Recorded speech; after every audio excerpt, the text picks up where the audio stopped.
All right, shalom. Shalom. Want to start off by giving all praise, honor, and glory to Yahweh, Ba'Hashem, Yahweh Shai, Ba'Hashem, Rakakwadash.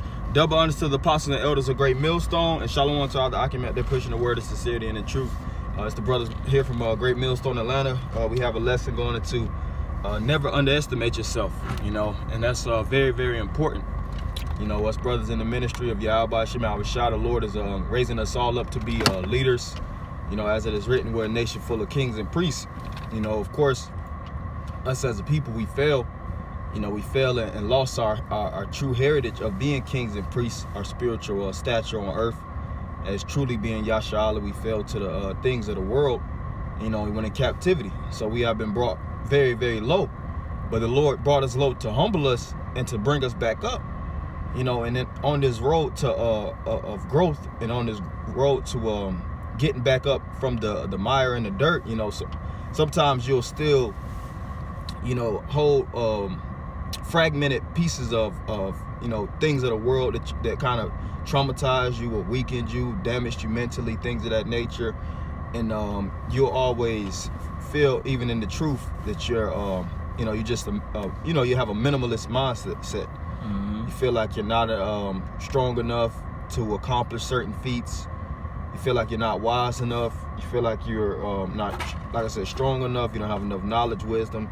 You don't have the proper understanding to guide and to lead, this, that, and the other. And all these things come through way of excuse. And of course, you're not trying to make an excuse for yourself, but it nonetheless is an excuse. The Lord set us up to be leaders, man. You had certain men that was in the lowest of states, that was at the bottom, and the Lord brought them up from the dunghill. So you got to trust in Yahweh, Ba'Hashem, Yahweh Shai, and trusting and believing in the Lord is believing in the spirit within.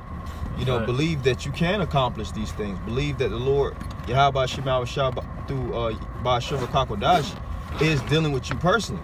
And whatever you're dealing with in your personal struggle, don't hang your head over it. All right, the scripture tells you. Matter of fact, can you get a second Ezra? Matter of fact, I'll get it right. I'll just get it real fast. Second Ezra 16 and 67. It says, "And the guide of them who keep my commandments and precepts, saith the Lord power. Let not your sins weigh you down, and let not your iniquities lift up themselves." Right. So sometimes sin takes a toll on certain brethren, and it starts to weigh them down, and they start to underestimate themselves. And one thing you'll do when demons and so-called vices tend to pull away at you, maybe through bashfulness, being shy, sometimes being over humble, you start to neglect your role as a leader, man. Because you feel like you're not worthy. The Lord seen a particular worth in you to put you in this thing of ours, so to speak, through the spirit of Yahweh, Ba'Hashem, Yahweh Shai, and that's for all of us, man. And we gotta truly come to grips with that. Not always looking at back then I sold drugs or did drugs, and and of course all these things is humbling, to know that the Lord actually chose you or called you into this ministry to serve and then come up under the service of the Lord. But sometimes you gotta get your head out of that over humble mindset. Now stay humble. Moses, as a prime example, he was known as the meekest of the earth.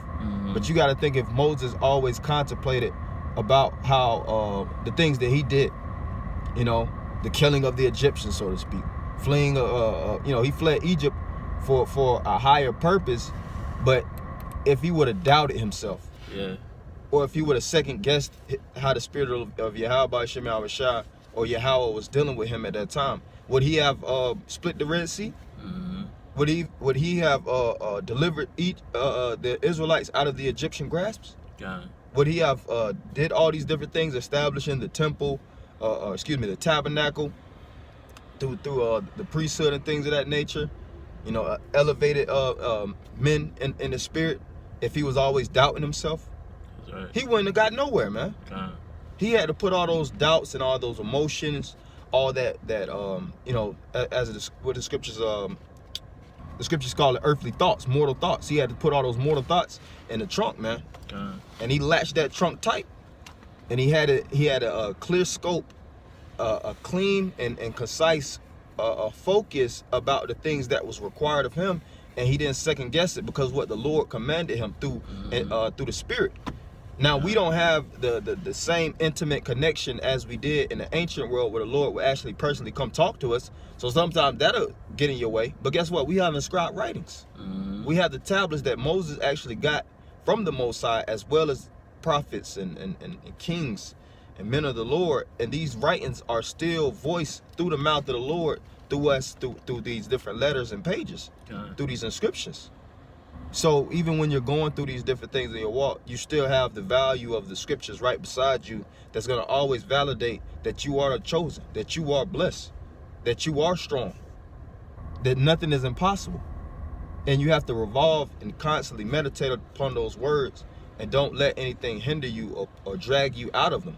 You got something? Yeah, I have something. Okay. This is Sirach chapter 2, verse 10. It says, look at the generations of old and see, did ever trust in Yahweh Shai and was confounded? You know, so like the brother was saying, you know, hey, we have to put our trust in the Lord, man. You know, we actually have to believe that he's dealing with us, or else, you know, we won't get anything accomplished, man. You know, hey, you are your biggest enemy, man. You know, so don't let, you know, your fleshly desires, you know, or your weaknesses hinder you from believing that the Lord is dealing with you, man. Because he is, man. If you have this knowledge, this wisdom and knowledge, you believe that you're an Israelite, you believe that the apostles and elders were set up, you know, for guidance, you know, to be men of the Lord. Hey, then you have to have that confidence, man. You know, and you gotta remember, you know, this is home stretch. You know, this race is getting harder. That means your focus has to be there. Your focus has to be in the game, man. You know, when you think about these professional basketball players, these you know, Olympic gold medalists, so to speak, their head is in the game, man. You can't divert their attention, no matter if it's thousands of people in the crowd booing at them. You got all kind of signs berating them. You got you know, different things to basically lower their morale so that they don't accomplish their goal, which is the championship.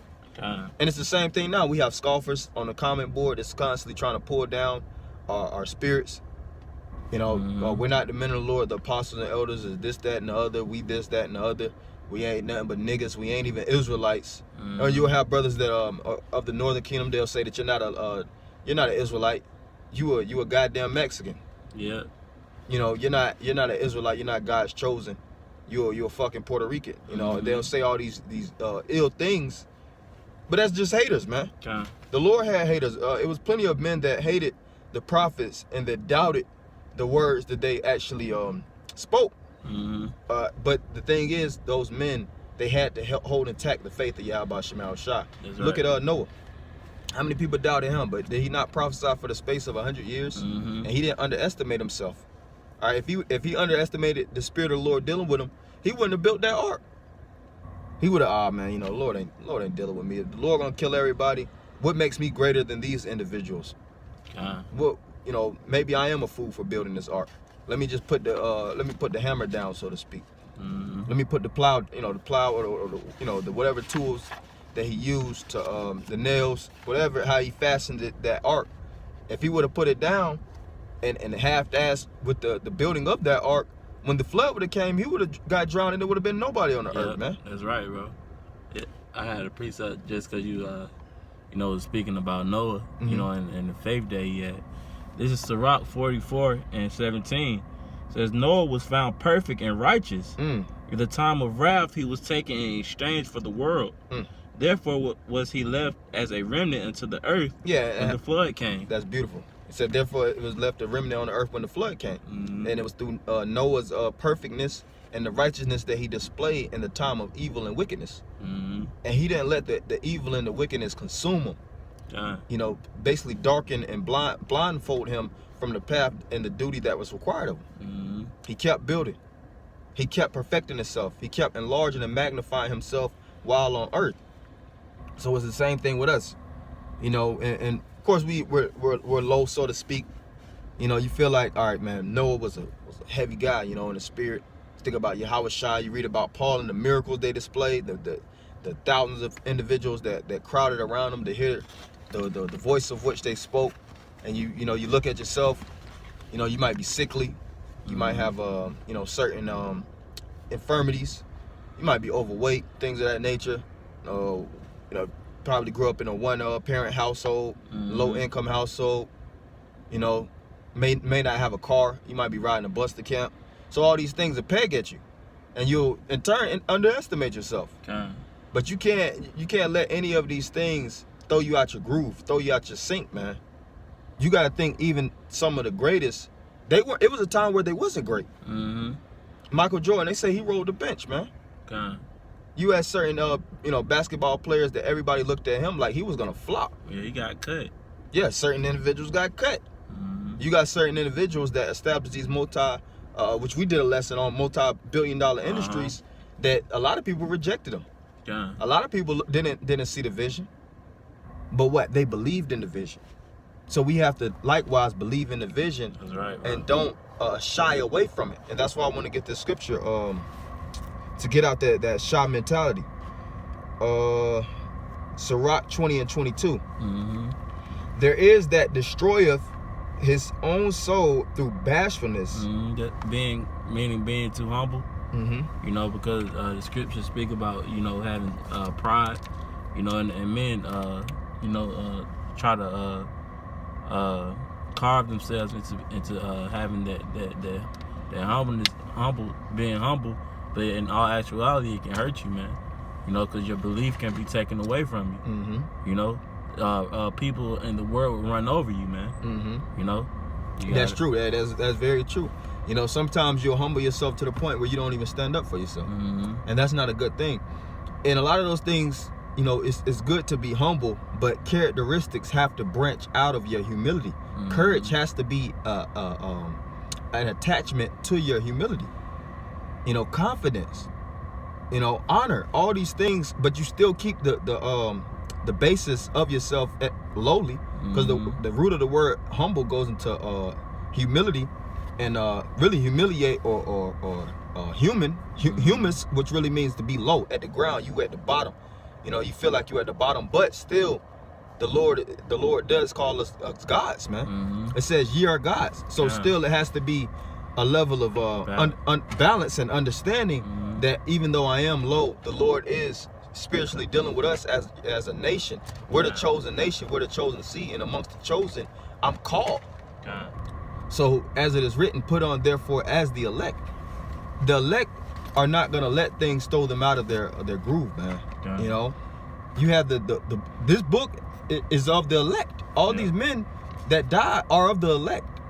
And when you read about them and you see the spirit of Yahweh Shah, the spiritual virtues that they displayed, how they never second guessed and got through off the track from the beginning to the end, that should motivate you to never fall short. Job, he lost it all. Paul, he had to go through those 3 ministries, and in the midst of those ministries, he had to suffer temptations. He was jacked up. Certain people wanted to kill him. But guess what? He kept pushing. So it's endless possibilities to what we can accomplish through the spirit of Yahweh Shem Shai. When you read about Ezra, Nehemiah, when you read those different books, they was building the temple in the midst of captivity. Here it is, they just been broken and compromised as a nation. If their spirits was low and if they felt like they couldn't accomplish nothing, they wouldn't have built that temple. But they did. The Maccabees, you had the whole nation that conformed to the ways of the Grecians.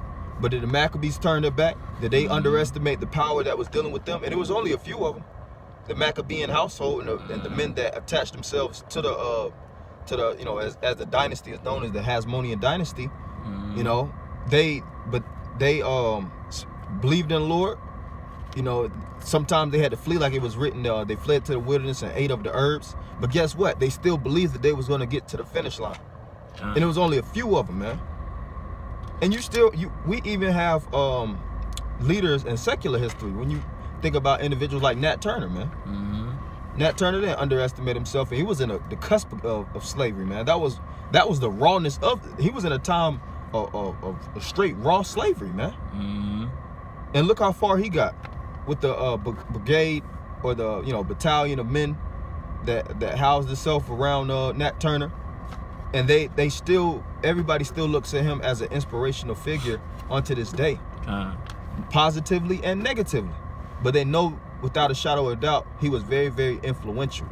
So we still have to we still have to walk after our forefathers as it is written. We have to keep the path of the men of old. You got some? If not, I'm gonna bring out this one scripture. Yeah, I have some. Okay, you can bring it. It's Proverbs 10:3. It says, "The Lord will not suffer the soul of the righteous to famish, but he casteth away the substance of the wicked." Yeah, and sometimes you'll you might have dreams that might be messing with your head sometimes. Demons, you might have that voice that's always talking big boy shit in your ear. And some men end up giving into it. And the voice never calms down, so to speak. Nope. It only stops when you over exude it, so to speak. When you throw it through the spirit. When you achieve your accomplishment, so to speak, and you see, all right, man, I did it. It ain't no doubting at this point. It comes like the saying they had the saying on Doctor Strange: "We never kill our demons, but we learn to live above them." Yeah, we learn to live above them. So those demons are always around you. They're always present. They're present now. Click off that video. These guys don't know what they're talking about. Don't watch that. Don't watch that video. Apostle Hart. Listen to some nigga music. Yeah. That's the demons. That everybody in the world, man, including us, have to deal with our demons, man. Yeah. But the difference is, like the brother was saying, is, we learning to live above our demons, man. But by mortifying the deeds, man. You got it. And just like it tells you in Ezra, it says, this is the fight where man was placed on the earth. So this is a constant fight, and it's a constant struggle, and it's not an external struggle; it's an internal struggle. But nonetheless, it's a fight, and we all have to overcome through the spirit and power of Yahweh Hashem Yahushua. That's why you have prayers. That's why you have meditation. That's why you have the words of Yahweh Hashem Yahushua to rely on at all times. And you can't deviate or track away from it, because right when you do, that's when you get caught out there. And then you thought underestimating was bad. Now you got slews of demons. Now you got multiple things that you got to fight against. And the like I said, the second worst is worse than the first. So I got this scripture. And you had anything else? Nah, that was all. I'll just take this and close, or read this and close. This is 2 Ezra 7, and I'll start at 55. "And that the faces of them which have used abstinence shall shine above the stars, whereas our faces shall be blacker than darkness. For while we lived and committed iniquity, we considered not that we should begin to suffer for it after death. Then answered he me and said, This is the condition of the battle which man that is born upon the earth shall fight. That if he be overcome, he shall suffer as thou hast said. But if he get the victory," and we trying to get the victory, "he shall receive the thing that I say. For this is the life whereof Moses spake unto the people while he lived, saying, Choose the life that thou mayest live. Nevertheless, they believe not him," through what? Underestimating the spirit. "Nor yet the prophets after him, no, nor me, which have spoken unto them." So it's certain men that even underestimated the nation. Yep. And that's the problem with our people. They don't see the vision in so-called Israelites, or so-called black people, which are Israelites, so-called Latino people, which are Israelites. Because they believe, or Esau painted the picture that, hey, we the bottom of the totem pole, man. We the lowest people there is, man. But in all actuality, according to the scriptures, man, we the apple of the Lord's eye, man. And that comes with belief, man. And with knowing that, that's why we the kind of the topic that we're going on is overcoming, man. Overcoming certain things so that you will be able to grow, and not let demons, control you. You're actually letting the spirit of Yahweh Shem Yahushua you're following it. You know. Yeah, and that's what it's about. You know, you brother stay in the spirit. You know, stay following. Like we said, don't underestimate yourself. No, you know, you have an estimate for yourself, and estimate yourself to greatness. Put that measure high. Don't always put yourself. You know, of course, you got to low. Like Scripture says, the greater thou art, the more humble. So you still have to lower yourself, so that there's no, you know, so pride doesn't sneak in, and you start to become haughty-minded, arrogant, and things of that nature. Because that's still negative in itself. But it's still always about finding that perfect balance and fulfilling the role that the Lord assigned each and every one of us to. Right. Whether you're a captain of 50, a captain of 10, a captain of 5, bishop, you know, a priest, you know, whatever the Lord actually has in your spirit, that's the talent that the Lord gave you. That's the position that the Lord allotted you, and accomplish it, man. That's right, bro. No second guessing, no doubting, through faith. And if you don't have faith, pray for more faith. Yahweh Shemel Shah, Nathaliah, I'm a one. Give to me faith. You know, or increase my faith. Kotara, I'm a one. You know, play with it. You know, to get to harvest and to cultivate that belief within yourself. So, you know, that's all we have for you, Akim. Hopefully, you brothers will edify. We're going to end it by giving all praise, honor, and glory to Yahweh, Ba'ashem, Yahweh Shai, Ba'ashem, Rakakwadash. Double honors to the apostles and elders, a great millstone. And Shalom, Akim. Shalom.